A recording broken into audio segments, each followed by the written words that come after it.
আপনাকে ব্যস্ততা দেখাচ্ছে এর মানে এই না যে মানুষটা সত্যি খুব ব্যস্ত। কখনো কখনো এর মানে হলো আপনি আর তার অগ্রাধিকার তালিকায় নেই।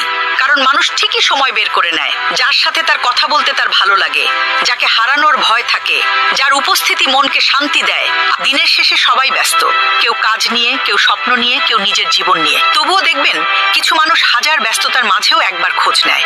কেউ আপনার আমি কখনো কাউকে ব্লক করে দ্বিতীয়বার আনব্লক করিনি, তবে যাকে বারবার আনব্লক করেছি সে আমার কাছে খুবই প্রিয় একজন মানুষ ছিল। বেশি প্রিয় হওয়ার কারণে অল্পতেই তাকে আমি ব্লক করে দিতাম, কিন্তু কিছুক্ষণ পরেই তাকে আনব্লক করে সরি বলতাম। এখন আর সে আমার প্রিয় নাই।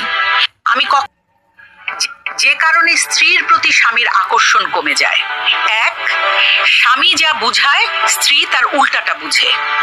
দুই, স্বামীর মুখে মুখে তর্ক করলে এবং তার পরিবারকে ছোট করে কথা বললে। তিন, স্বামীর মতামতের বাইরে যে কোনো কাজ করলে এবং স্বামীকে অসম্মান। চার, স্বামীর পছন্দকে মূল্যায়ন না করলে এবং তার পরিবারকে অসম্মান করলে। পাঁচ, স্বামীর পরিশ্রমকে মূল্যায়ন না করলে স্বামীর ইনকামে সন্তুষ্ট। যে কারণে নিজের স্ত্রীকে কখনো কষ্ট দিবেন না। স্ত্রীর দুনিয়াটা খুব ছোট, সেই ছোট্ট পৃথিবীর শুরুটা আপনি, শেষটাও আপনি। সবার কাছ থেকে কষ্ট সহ্য করতে পারে, কিন্তু আপনার দেওয়া কষ্ট স্ত্রীকে মানসিকভাবে ভেতর থেকে ভেঙে দেয়। সংসারে শান্তি চাইলে স্ত্রীকে সবসময় হাসি খুশি রাখবেন, তার মানসিক শান্তি আপনি নিজের স্ত্রীকে। জীবনে এই চারটি ভুল দ্বিতীয়বার আর করবেন না। এক, যে পাশে থাকে না তাকে আপন ভাববেন না।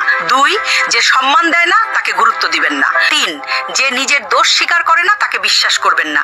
এবং চার, যে আপনার কষ্ট বোঝে না তাকে নিজের সব গোপন কথা বলবেন না।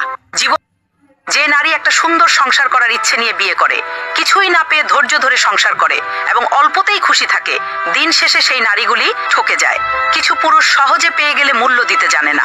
তাই নারীদেরকে বলছি, নিজের যত্ন নাও, নিজেকে ভালোবাসো, তাহলে ঠকতে হবে না। যেই ঘরে বোনেরা আসে না সেই ঘরে শান্তি থাকে না।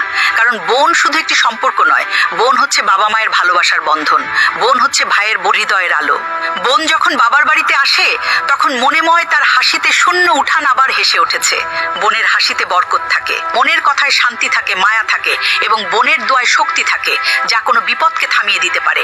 তাই যার ঘরে বোন আছে তাকে যত্নে রাখুন। অন্যের সাথে ঘন্টার পর ঘন্টা হাসি মুখে কথা বলার স্বামী নিজের